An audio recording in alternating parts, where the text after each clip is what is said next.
Welcome to the Global Investor Podcast, a show that focuses on helping foreign investors enter the lucrative U.S. real estate market. Host Charles Carillo combines decades of real estate investing experience with a professional background in international banking to interview experts in all areas of U.S. real estate investing. Now, here's your host, Charles Carillo. Welcome to another episode of the Global Investors Podcast. I'm your host, Charles Carillo. Today we have Vikram Raya. He is a Georgetown trained doctor. He retired from medicine when he was 40 and has since raised $65 million for his deals and currently controls over $350 million worth of real estate. So thank you so much for being on the show, Vik. Thanks, Charles. Really excited, man. So you have a very interesting background. Can you give us a little bit a taste of your background, both personally and professionally, before getting involved in real estate investing? Yeah, absolutely.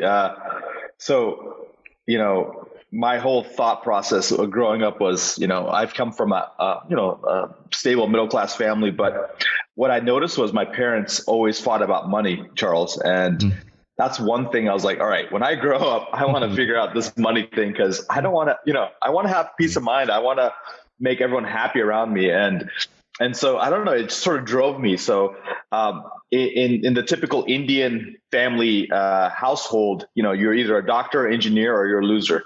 So I was sort of like, all right, this medicine thing seems interesting. I want to definitely get into it. And something very interesting happened, Charles. 7 people in my family died of heart attacks. And I was like, oh my God, I need to learn this actually. This is not just something like I should do. I need to do this to not only protect my family, but people all over the country. I mean, in the world, this is the number one killer, out there. So, and I had a passion for it. So, I studied, worked my tail off, got into medical school. And to be honest with you, nothing in life has been easy, Charles. It's not that I'm the most gifted, the brainiac, the highest SAT score, none of that. It's always been more phenomenal will versus phenomenal skill. But that served me well, and it serves me even to this day in real estate. But I got into medical school. Then I got into training. I went to Georgetown. I started doing my internal medicine. Then I went out to Milwaukee to do my fellowship in cardiology. And I was like, oh my God, this is the Holy Land. This is it.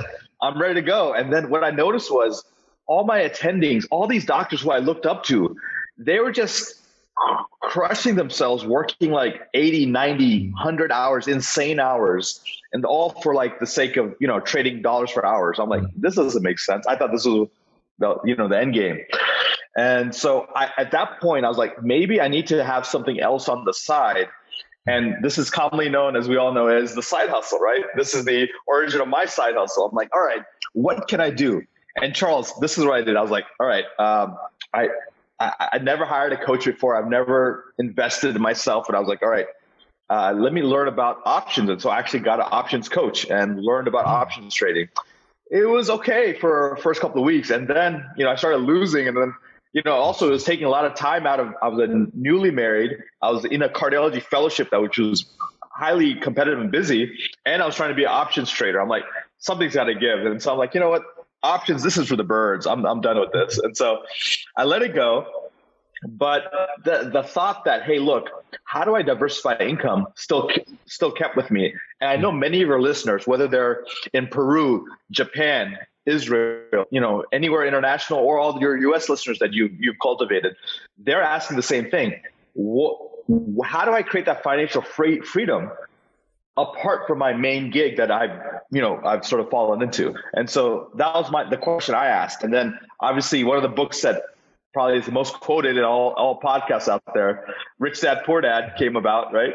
And it turned on some light bulbs. Cash Flow Quadrant, the second version of the book, turned on even more light bulbs. And I was like, all right, maybe real estate, I can understand it. It makes sense to me. Let me go after that. And so I started doing real estate, on the side a little bit. And I don't know about you guys, but, I've heard some, there's like men out there, that they don't come straight home after work. They do philandering or, they do whatever they do. So my wife's like, hey, how come you're always working late? And, I am sure I understood her suspicions, but really what I was doing after I got done with my cardiology job, 9 to 5, I was going to the Real Estate Investment Association and clubs and playing cash flow board game. I was learning about wholesaling and single family homes and flipping and then coming home. And then, I said, babe, I'm going to start a real estate company. She's like, are you crazy?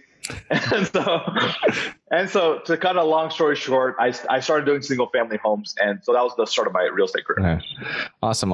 Is it, just on a tangent here, I was talking to one of my financial advisor friends, and he was telling me, and we're talking, and usually doctors are really terrible investors. Do you see that comes through with when you were in practice or anything like that? I mean, they're so educated. I think it's very difficult for them to review different deals, and I don't know. Have you found anything like that with doctors that you've worked with? Charles, you're absolutely right. And I'm guilty of it myself. Like, it's because, it's a double-edged sword. You're highly skilled. You've gone through a ton of training. You know how to analyze a lot of process and details. But you also think that, hey, look, if I'm good at surgery, maybe I'm good at real estate. If I'm good at surgery, maybe I can buy a medical complex or office building, And it's that fallacy of thinking that sometimes gets people in trouble. Yeah. So Robert Kiyosaki says it best. It's not the investments that's risky, it's the investor. And so the lack of pre-education, the lack of consistent knowledge base of one specialized area is what dooms many investors. And physicians are not immune to that. No pun intended there. Yeah. But here's the cool thing. I'm so proud of this next generation of physicians that I've been seeing. I've been seeing a lot of people who are not like, the typical, he's a 95-year-old gentleman in a white coat, with a little hammer tapping on someone's knee. I mean, those physicians don't exist anymore. We have these savvy investors, savvy physicians. People are starting wealth funds while they're practicing. There is a whole new realm, new breed of physicians that are becoming physician investors, physician activists, physician entrepreneurs. And I'm sort of proud to be part of that group. That's awesome. That's fantastic. It's great to hear that. So tell us about you were getting into it before I took us on that tangent. Tell us about how you got started in real estate. When you started that company and your wife thought you were crazy, what was it? What were you doing? Sure. So, I just did it because, hey, I just wanted to, diversify. I wanted to have something else going on. And, I've had this entrepreneurial spirit. And so I want to do something beyond, medicine. And so I thought, single family homes is a good way to get started.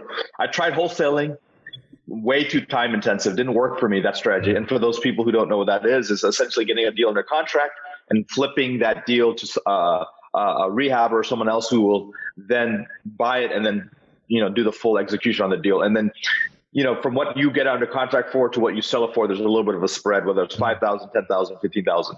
So it's a great strategy if you have a lot of free time, which I didn't.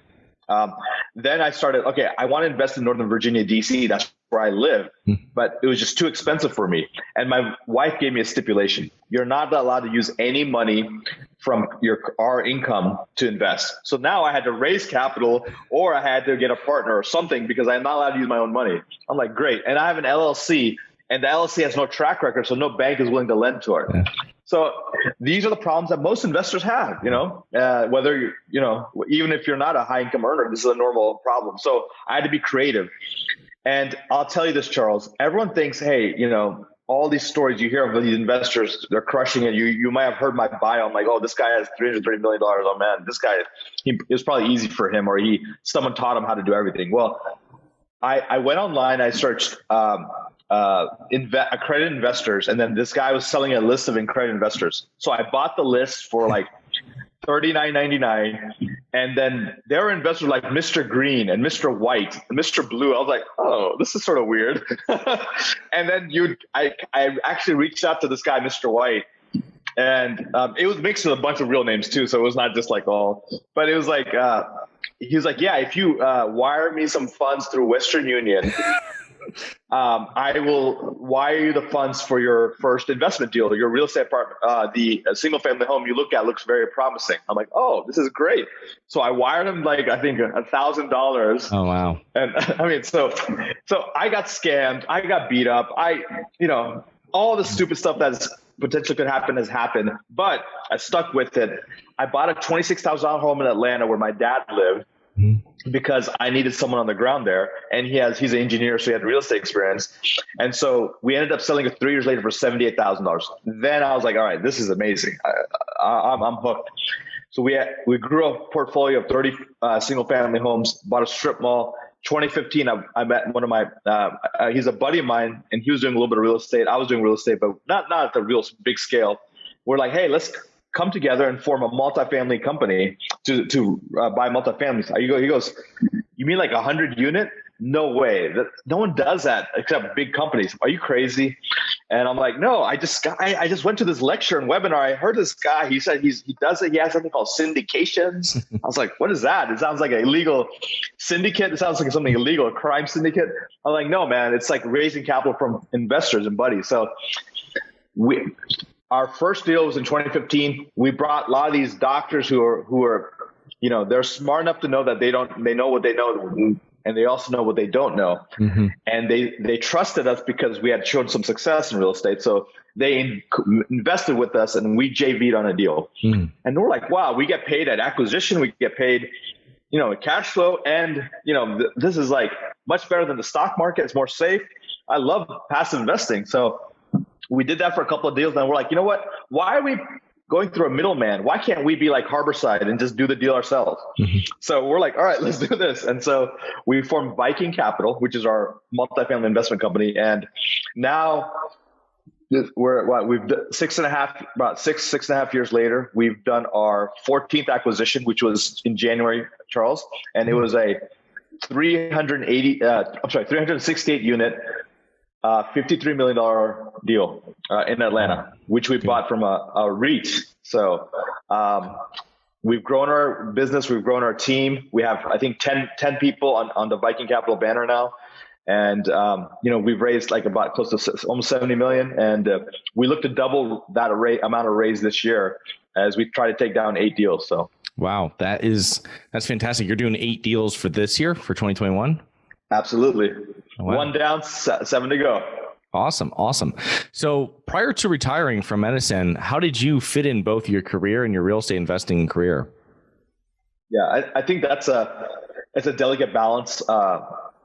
You really have to have time management really dialed in a little bit. The other thing is you have to give up the sleeping in thing. So I became a student of the 445 Club, right? So 4:45 a.m. I've been getting up for almost a decade now, and it allows me at least 1, 2, 3 extra hours a day that most people don't have. It allows me to, and the thing is, it's not because I'm just going to go straight into underwriting or looking at deals or talking to brokers or doing, some analysis or something like that. It's like I work on myself. So I'm working out most days of the week. I'm meditating. I'm journaling. I'm doing all that, sort of the inner game that allows my outer game to excel. And also, what gets scheduled gets done. So my schedule is actually mapped out. Like sleep is put in there, like hanging out with kids is put in there, hanging out with my wife. So people think, hey, that's anal. That's really strict. But Jocko Willink says discipline equals freedom. Mm-hmm. And so that's exactly what we're trying to do. By having this discipline, I could decide to take 2 weeks off and go to, I was invited to Costa Rica to speak at a conference down there. And, I had it where I didn't skip a beat in any of the companies I was running. So if you create a schedule and you create a plan and you create your goals, your 1, 3, 5, 10-year goals. My goal at 32 was I want to retire by the age of 40. And if I'm still practicing cardiology by the age of 40, something went terribly wrong. I told myself that. I told my wife that, and she thought I was crazy. And I told my friends that, and they thought there's no way. And actually, before my 40th birthday, the income from real estate was so significant that I felt comfortable, backing off on cardiology. That's awesome. Yeah, that's a great goal. And that's great that you brought in scheduling. I mean, that's something that I've done really brought into my personal scheduling is really time blocking over the last few years. That has been incredibly successful for me, where you just sit off. It doesn't have to be like, 4 hours for this. It can be like an hour. It can be an hour and a half. And if you do it consistently and you set it consistently, it's amazing how much you can get done, like chipping away at something as you're going. So that's something great for listeners. And I want to share with your listeners some of the tools because, again, a lot of podcasts are great, a lot of good information. You hear people's stories, but how does that apply to them? How can they use what they listen to today to 10x their life, right? So one of the things I like to use is something called the Productivity Planner. It's by a company called Intelligent Change that you can buy on Amazon. It's like $20 or something. It's great because it forces you to say, hey, what's the extreme Pareto principle? What's the one thing that if I do that, everything else is unnecessary or not needed because I'll have moved the needle so much. And so it forces you to write down it gives you slots for 5 things, but it says, what's the one thing that if you did that, everything else is it's a moot point. Number 2 is I try to work in windows of 25 minutes or 30 minutes or like an hour at a time. And during that hour, you cannot divide that hour. You cannot go check Twitter, Instagram, Facebook. You cannot go use the restroom. You're locked in and working on that one singular task. And so multitasking, as we know, is a myth. It's hard to multitask. It's actually inefficient to multitask. So lasering on one task and then going to completion is the key. And again, let's say you have a list of 30 things, guys, if you're listening to this, and all 30 things are sort of important, rank them in order 1 to 10. Or 1 to 30 or whatever. What's going to get me to my goal quicker? And once you know what's going to get you to your goals quicker, then you give that task highest priority and sort of finish that task before you go on to the next task. And then even if you need to carry it over to the next day, it's rather still focusing on that task. And then, Tim Ferriss says this: how do you know the task that needs to be completed the most? It's the one you're scared about to do or you're procrastinating on the most. Yeah. That's truth right there, right? That's something. Yeah, it's a lot of those great from the 80-20 with Pareto, the 80-20 book. That's one of my favorite books of all time.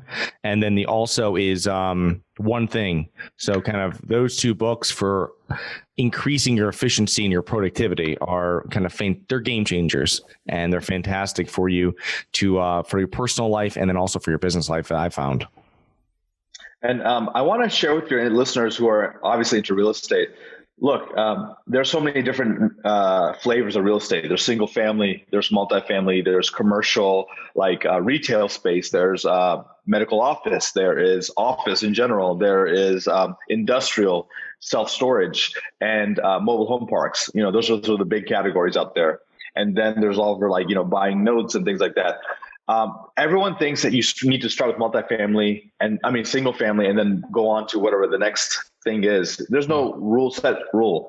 Choose an asset class that either you have a mentor in, choose an asset class that maybe you have access to or you have an unfair advantage in, and go after that asset class. But try to master one asset class before you go to too many others. I see a lot of people dabbling in this and this and this, and I'll be guilty of it too. Like 3 years ago, the CBD thing was a craze, and even though we are pretty much a multifamily investment firm, we're like, oh, should we do a CBD project?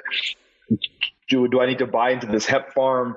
And, or should I focus on crypto and then go back to multi? And, the key is, look, there's so many shiny objects out there. Yeah. Focus on the asset class that you have the most success with, or you're very good at, or you're very attracted to, and you're willing to put the time, energy, and effort, and master that. Once you master that, and if you want to diversify, then so do it. Yeah, that's awesome. The other thing too is the shiny penny and shiny object. Anything is with what we are now with social media and your phone and everything beeping and chiming every second. It just makes it even harder. Because someone tells me I made all this money with crypto or something like this, and you've been working for a year and a half learning the multifamily business, and now you want to change positions and go somewhere else. You know what I mean? And I think that's something that comes up for all entrepreneurs, and especially with so many different asset classes. Because you hear people, I started multifamily, then I went to self-storage, then I went here. Well, that person mastered multifamily, then they went over here and they started doing deals here, and maybe they still do deals back here. But it's something where, focus is power, and knowing where you want to go and having a plan to get there and then spending time to do it consistently. Absolutely, man. That's exactly the keys to the kingdom right there. So Vic, say someone is currently working full time and wants to start investing in real estate. What would you suggest to them? figure out one asset class that they want to invest in and really learn about it, and then become a very good passive investor. And what I mean is elevate yourself from a passive investor to even a sophisticated investor. So, there's people talk about these levels of investing. So level 1 investors, essentially, they're not an investor. They're, they're essentially in debt. Level 2 investors, okay, hey, I'm starting to throw some money into stocks and mutual funds, but I really have no idea what I'm doing. Level 3 investors, okay, I'm studying, I'm understanding, and I have some kind of business system or plan. I'm investing somewhere. Level 4 investors is a smart investor. They invest in like 5 syndications. They really understand the syndication game, or they're really into self-storage, or they're really into some asset class, and they're learning enough to where they're asking the sponsors of the deal really good questions, and they're vetting them out. And eventually you want to be like what me and you are, Charles. We're level 5 investors. We're capitalists. We actually create the investment that other investors invest into. Mm-hmm. We're the ones who file with the SEC saying, hey, we're securities now. So that's the level of investments. And I encourage your listeners to sort of rise up that ladder. We all start at the bottom and we work our way up. So choose an asset class, become very good at it, and become what I call a sophisticated investor, where not only are you accredited and you have the financial green light or a stamp of approval to invest, but you actually become very sort of a mini master of it, and you understand it all. I have friends who all they do is invest in ATMs, ATM funds. I have friends who just do industrial. So it doesn't matter what you choose. Find something that's really appealing to you. And right now, if I could just speak a little bit on economic cycles, the 2 asset classes that have done the best during the pandemic are industrial and multifamily. Yeah. And I'll tell you why I know this, because I used to compete with maybe 15 groups for a deal. I just was on a best and final deal in Tampa, and there's 50 groups competing for that deal. It was a 360 unit deal, 50 offers. They cut it down to 30, and now in best and final, there's I think like 20, and then there's going to be another best and final. There'll be 15. So it's ludicrous. What's happening is all this money from other places dumping into multifamily. So yeah, just something to think about. Yeah, no, that's crazy. I mean, these hot areas are just blowing up. We've lost out on best and final on another property we were looking at about 2 weeks ago. So it's back to the drawing boards on that. But so for the mindset of going from a W-2 employee to a real estate investor, what would you suggest someone to do other than read Rich Dad Poor Dad? Right. So the goal, guys, is to go from your W-2 to a K-1. That's always the goal. Mm-hmm. You want to go from taking your earned income and converting that to portfolio and passive income. How do you do that? First, if you're accredited, you have a lot more options. If you're not accredited, don't worry. I'll still give you some options right now. There's things like Yield Street. These are like crowdfunding websites where you can actually invest a fraction amount into these deals and start earning passive income today, or probably by the end of the week. So Fundrise, Yield Street, those are the 2 ones I know. Crowd Street, I think Realty Mogul. There's a couple of them out there. So they have optionalities where you can invest just like a stock. You can invest, $1,000, $5,000 into real estate. That's yielding passive income and things like that. Next, if you want to start thinking about maybe owning your own home, consider turnkey investing. There's companies out there that essentially, for a nominal fee, they'll pre-screen houses that are ready to go, turnkey. They already have a tenant in place. You have to just provide the down payment. They even have the lending set up too. So now you have a single family home that's earning a certain yield, and you own it. So you're actually becoming an investor. And so that's another way of going about it. The other way is maybe partnering or JVing. You can, in a syndication, you can be a limited partner, but if you have, let's say you have a good amount of net worth, maybe you can help sponsor a deal. There are a lot of people out there that are very smart and they know real estate, but they don't have the net worth. And so you have the net worth, you can give that to them, And also this, obviously, again, education, meetups, real estate meetups are a great place to learn about different real estate opportunities, webinars, real estate investment association meetings, conferences, like going to multifamily conferences and learning about either investment opportunities or learning about, how to learn the business side of it, if that's your interest. So in this day, and then for people who are probably less into multi but more into single family homes, I still think Bigger Pockets is such a great resource for sort of a base level education. It's essentially Facebook for real estate, and it really will get you to sort of that sophisticated level in most real estate asset classes. Yeah, and they have sections on that website for pretty much every type of asset class and all different and every type of strategy too for purchasing, renting, managing it, whatever else you're doing. But awesome. So what mistakes do you commonly see real estate investors make? Waiting to get started and waiting to make their first mistake. Mistakes are the tuition for greatness. Yeah. So you got to get out there. You got to get and the key is if you study enough and the goal. We're all going to make mistakes. I don't care how many books you've read and how many podcasts you've listened to, or what conference you've been to. The key is the smart investors make small mistakes. The stupid investors or the ones who are uneducated make big mistakes. That's the thing. So I've made mistakes in multifamily, but in my worst deal, I'm going to give my investors maybe a 10, maybe 12% return. But, and it was great because, I wish I could give them more. But in that one deal, I learned so much that my next 7 deals have been, off the root profitable, so off the charts profitable. So you learn so much from these things. But if you don't want to make mistakes, then what you'll do is you can exchange the price of paying a mistake for the price of paying for a coach or a mentor or a course or conference. Because what happens is you're shortening your learning curve. But what then happens is you'll make higher quality mistakes later on. Because at some point you outlearn the mentor or the coach, and then you have to keep moving forward. So it's okay to make mistakes. 1, learn from them. 2, minimize the size of the mistake. And 3, never make the same mistake twice. And again, shorten the learning curve with using coaches, mentors, or people who've already been there, done that. Awesome. That's fantastic advice. So as we're finishing up here, what do you think are the main factors that have contributed to your success? Yeah. My top 5 are this. You have to learn beyond what you've been taught in school, right? So my education started after I finished all my training. Learning real estate was a key piece of instrumentation. Next was being an insatiable reader, right? Sorry about that. Being an insatiable reader and using Audible. So any free time I have, I'm leveraging that and learning while I'm doing something else, whether it's working out, whether it's walking, whether it's doing things. Next is marketing.